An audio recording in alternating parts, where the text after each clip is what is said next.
சங்கீதம் 63 அதிகாரம் முதல் வசனத்தை வாசியுங்கள். தேவனே, நீர் என்னுடைய தேவன், அதிகாலமே உம்மை தேடுகிறேன். வறண்டதும் விடாய்த்ததும் தண்ணீரற்றதுமான நிலத்திலே என் ஆத்துமா உம்மேல் தாகமாயிருக்கிறது. என் மாமிசமானது உம்மை வாஞ்சிக்கிறது.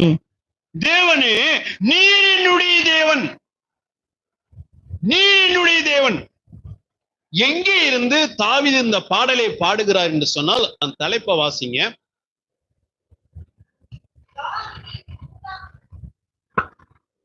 தாவீது யூதாவின் வனாந்தரத்தில் இருக்கையில் பாடின சங்கீதம்.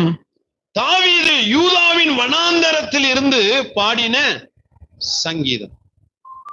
இந்த தாவீது வனாந்தரத்தில் நிற்கிற போது தாவீது சொல்ல, நீர் என்னுடைய தேவன், நீர் என்னுடைய தேவன். தாவீதுடைய வாழ்க்கை அநேக வருஷங்கள் அவர் வனாந்தரத்திலும் மலைகளிலும் வாழ்ந்து வந்தார்.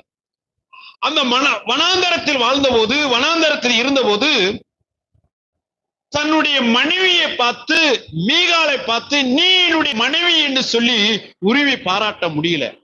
தன்னுடைய மக்களை பார்த்து நீ என்னுடைய மக்கள் என்று சொல்லி உரிமை பாராட்ட முடியல. தன்னுடைய மகன் அப்சலோமை பார்த்து நீ என்னுடைய மகன் என்று சொல்லி உரிமை பாராட்ட முடியல.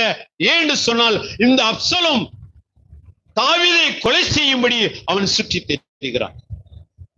இந்த வனாந்தரத்துல உரிமை பாராட்டுவதற்கு யாரும் இல்லை. ஆனால் இந்த வனாந்தரத்துல இந்த தாவீது உரிமை பாராட்டுவதற்கு இந்த வனாந்தரத்தில் தேவன் மாத்திரமே கூட இருக்கிறார்.